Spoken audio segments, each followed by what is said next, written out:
Olá, irmãos, espero que esteja tudo bem com vocês.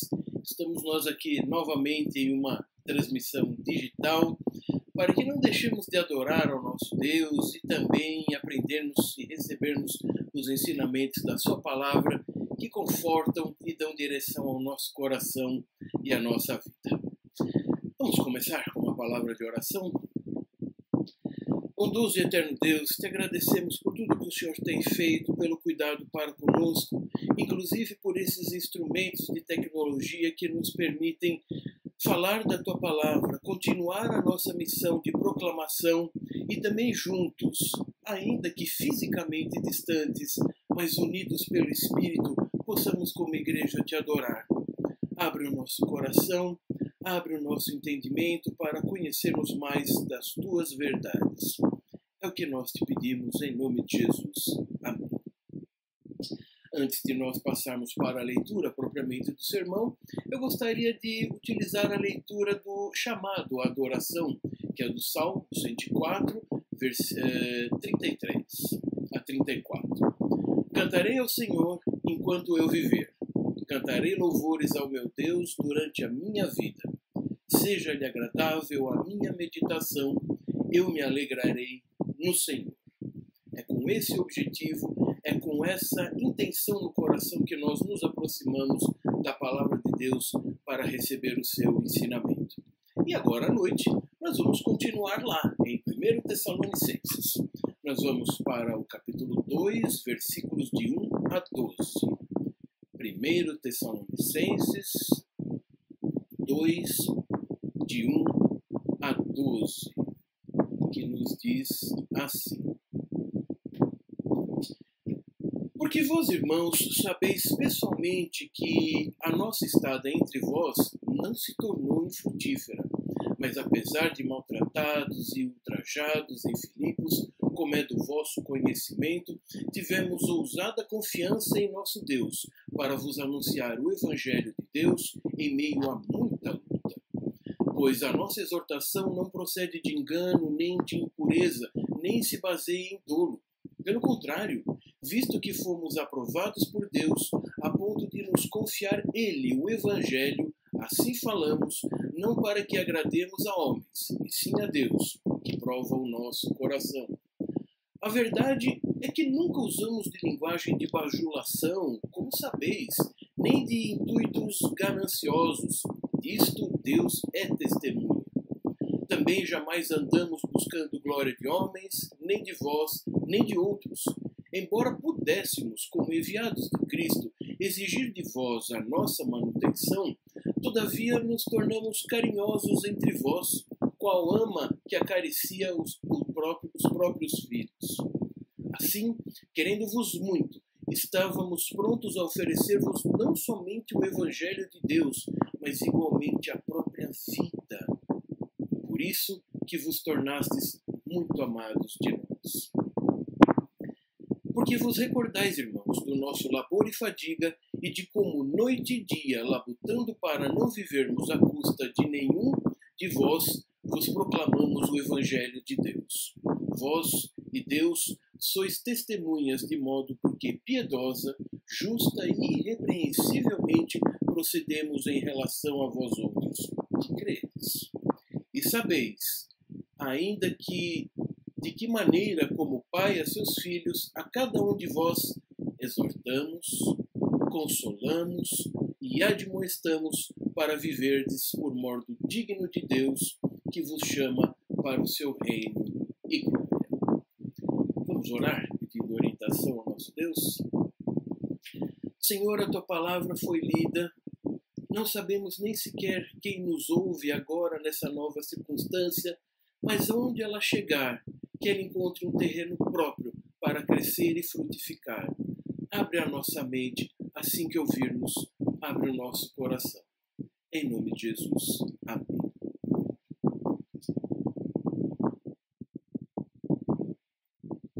Irmãos, o tema do nosso sermão de hoje é Vida Digna do Reino e da Glória. Eu gostaria de começar com a seguinte introdução. Afinal, qual notícia é a correta? Por exemplo, quantos sintomas realmente são aqueles que você precisa ter para saber se está com o coronavírus ou apenas com um resfriado ou uma gripe? Será que aquela tabela que você recebeu pelo WhatsApp da sua família ou amigos vem mesmo da Organização Mundial da Saúde? Será que aquele teste de segurar a respiração por 10 segundos sem espirrar ou tossir prova que seu pulmão já não virou uma gelatina pelo vírus ou é apenas uma fake news? Tomar chá quente mata o vírus ou só faz ele tirar o agasalho? Irmãos, tem algumas coisas que obviamente nós percebemos que não procedem e são engano ou até brincadeira, mas há outras que não são tão fáceis assim. E em tempos de tantas notícias, tantas coisas assim que nos vem de informação, é preciso sabermos qual a fonte, qual a autoridade daquilo que está sendo dito, para que então possamos crer, obedecer e viver com tranquilidade de vida. E saibamos, irmãos, isto não é apenas com respeito só ao coronavírus. Paulo também está muito preocupado com o que os tessalonicenses estão achando do seu ministério e mensagem, e por isso precisa instruí-los, não por causa da sua pessoa, mas sim para saber se vão seguir o novo caminho do Evangelho ou vão se deixar levar por dúvidas ou, quem sabe, outros ensinamentos. E nós vamos ver essa instrução hoje à noite, e vamos ver em duas partes. A primeira parte, dentro do tema central Vida Digna, do Reino e da Glória, reconhecendo a veracidade da mensagem. É difícil mensurar resultados quando se trata de pessoas, e se for no campo espiritual, ainda mais. Mas isso não significa que não se possa avaliar nada, não se possa saber nada. Cristo falou várias vezes de onde vinha a sua autoridade e de onde viria a autoridade dos discípulos e de como o trabalho deles seria avaliado pelo Pai.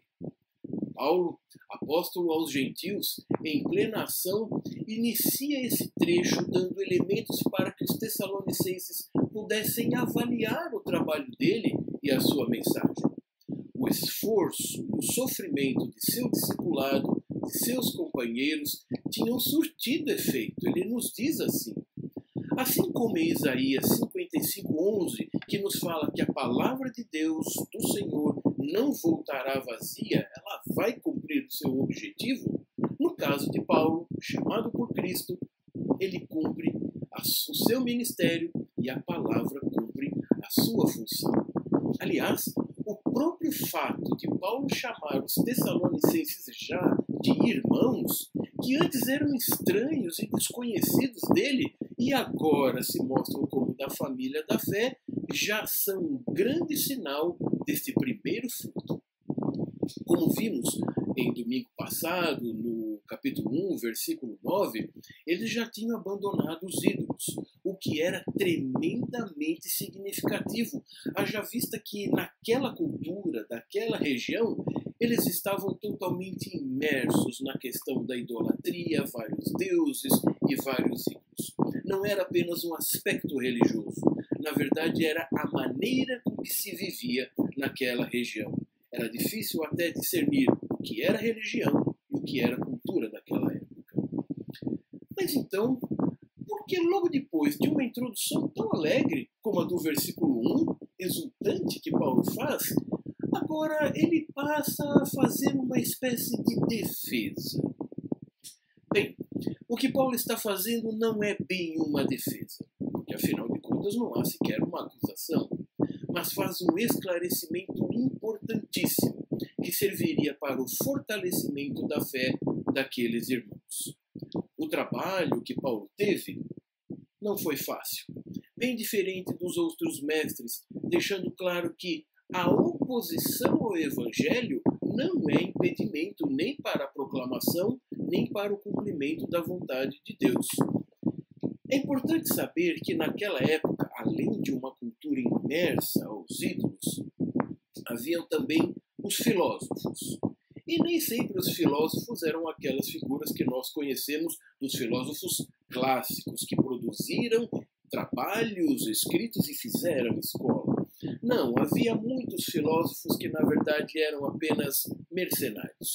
Eram filósofos de várias correntes de pensamento que criavam os seus grupos de seguidores, ou pior ainda, aproveitavam grupos já formados, se colocavam dentro desses grupos e começavam a influenciar e transmitir os seus dogmas e o seu modo de vida. Entretanto, como a filosofia é de homens, não implicava em sacrifícios para agradar a Deus, e todo o seu objetivo era apenas horizontal.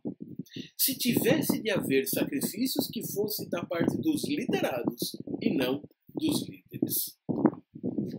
Paulo, então, passa a mostrar aos Tessalonicenses que o seu ministério era bem diferente de tudo aquilo que estavam acostumados a ouvir e ver, pois como ele tinha se ausentado por algum tempo, talvez pudesse começar a duvidar e a associar Paulo com aqueles tipos de filósofos. Será que ele não é mais um?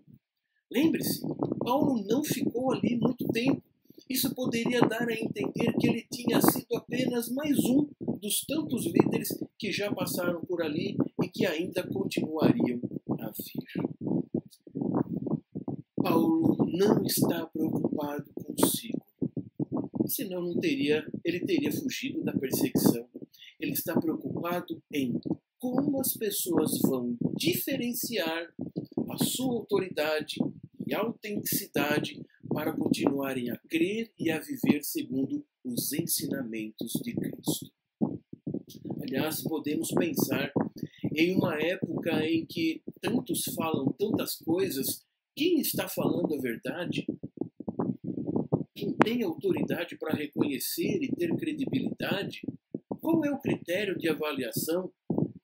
Os irmãos se lembram de um episódio nos Contos de Nárnia, quando a menininha Lucy sai do guarda-roupa depois de ter visitado Nárnia e ela começa, obviamente, a contar toda a sua experiência. E então os seus irmãos dizem: "Você está louca? Que é isso? Você sonhou? Não tem nada a ver. Que coisa? É imaginação sua." Até que eles contam isso para o professor. E o professor quer saber mais da história. E os irmãos começam a não entender o porquê da dúvida dele. Até que ele começa a deixar claro que Lucy pode ter razão. E então aquela certeza que os irmãos tinham, que a irmã estava errada, esta certeza começa a ser abalada. E Lucy começa a ter alguma autoridade, porque o professor que tinha autoridade estava dando veracidade ao relato dela. Algo muito parecido está acontecendo aqui. Paulo tem muitos diferenciais entre os outros filósofos. Ele traz a palavra de Cristo. Paulo atesta para a sua autoridade e veracidade pelo modo como realizou o seu trabalho e pelo objetivo do mesmo. Paulo é o verdadeiro exemplo de discípulo. Ele entende que é preciso tranquilizar, consolar a igreja recém-formada ali em Filipos e a nós, de todos os tempos, que a sua ausência não é sinônimo de descaso. Sem Paulo, eles estão sem Paulo, mas não sem o Evangelho. Às vezes colocamos autoridade mais na pessoa do que na mensagem do que ela traz. Eles estavam sem Paulo, mas não sem o Evangelho. Agora, muito melhor do que antes. Sem Paulo e sem Evangelhos, eles estavam sozinhos. Agora, eles têm a mensagem que os levou até Cristo. Agora, eles fazem parte da família da fé e têm uns aos outros e Cristo com eles. Hoje você pode rapidamente atestar a fundamentação da autoridade e veracidade da mensagem quando lê a Escritura e o Espírito Santo ilumina seu entendimento para confirmar que vem da parte do Senhor. Hoje você não tem a presença corpórea de Cristo como os discípulos tiveram, mas tem o suficiente consolador para a sua vida e a união com seus irmãos. Se nunca mais nos víssemos nesta vida, ainda assim não perderíamos a nossa união. Ainda que não pudéssemos mais nos ver nem através de um vídeo, na eternidade nós estamos unidos em Cristo e isso é motivo de grande alegria e de certeza. Paulo estava certo disso, queria que os tessalonicenses ficassem calmos, acreditassem nisso e nós hoje também. Filósofos traziam apenas ensinamentos desconexos com a verdade, ensinamentos impessoais. Paulo trouxe amorosas exortações. Uma das principais marcas da veracidade da sua mensagem em relação a outros proclamadores era o fato que ele falava de Cristo, vivia para Cristo, sofria para Cristo e por Cristo, e a sua mensagem apontava para Cristo. Quando o homem entra na mensagem de Paulo, é apenas para ser visto como um miserável que precisa ser transformado pela graça e pelo poder para que se torne apóstolo e então transmita ainda mais dessa mensagem da glória do reino. Os homens naturais buscam apenas glória para si, e mesmo quando buscam a glória para outro homem, é porque na verdade vão ganhar alguma coisa com isso. Paulo comprometeu a sua própria vida para não comprometer a mensagem do Evangelho. Com isso, Paulo está criando como que um manual para que em todos os tempos possa se analisar como é o ministério de alguém, seja um pastor, um presbítero, um crente, um missionário, para saber quem é esse líder espiritual. Para você pensar um pouco, você tem visto em sua igreja os presbíteros, os pastores, como aqueles que realmente podem ajudá-lo no seu caminho com Cristo? Como você tem analisado a vida destes homens? O que você tem falado sobre a vida destes homens com outras pessoas? Cuidado com elogios que pessoas e filosofias podem fazer para você e soar muito suave no seu ouvido, procurando te enredar. Quando você procura uma igreja para adorar, por exemplo, está em férias, em viagem ou a trabalho, ou mesmo de mudança, foi para outro lugar. Veja bem se a liderança segue esses passos de Paulo. São elementos imprescindíveis. O que nos leva ao nosso próximo ponto.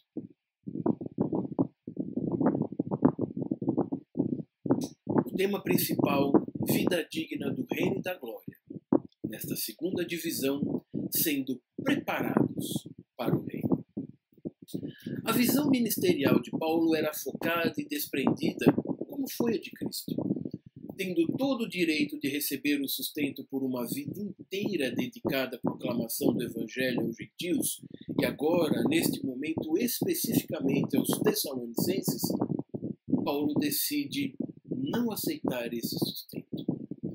O próprio Cristo agiu assim, ao deixar a sua glória como pessoa da Trindade. Tinha o direito, mas não quis fazer uso dele. Tendo em vista a missão que o Pai lhe incumbiu de levar amor e salvação pela graça ao homem perdido, ele humildemente aceitou e cumpriu a sua missão cabalmente, mesmo com toda a humilhação e sofrimento pelo qual passou. É porque Cristo deixou a sua glória que você poderá ver a glória de Deus. Os tessalonicenses só puderam ser alcançados pelo poder do Evangelho porque Paulo aceitou o seu comissionamento e, firme em seu propósito, se dispôs a ir, pregar e agora pastorear, mesmo que à distância. Algo parecido com o que a gente está fazendo hoje, não é? E Paulo havia dito, cumpriu a sua missão sem murmuração, mas com alegria, empenho e amor, Tanto que esse amor foi de tal forma intenso que ele se compara com a ama de leite, ou seja, aquela que tem o frágil bebê em seu colo e o alimenta e o acarinha, como assim podemos ver no versículo 7. Não se trata de um homem querendo vender suas ideias, não se trata de um mercenário ou um lobo, mas sim de um verdadeiro pastor que está pronto a dar alimento e a dar de si para que o alimento chegue até a boca do frágil bebê. Pois era isso mesmo que os tessalonicenses eram naquela época de sua vida espiritual. E não somente entrega perigos, Paulo teve de trabalhar nos trabalhos manuais que sabia fazer.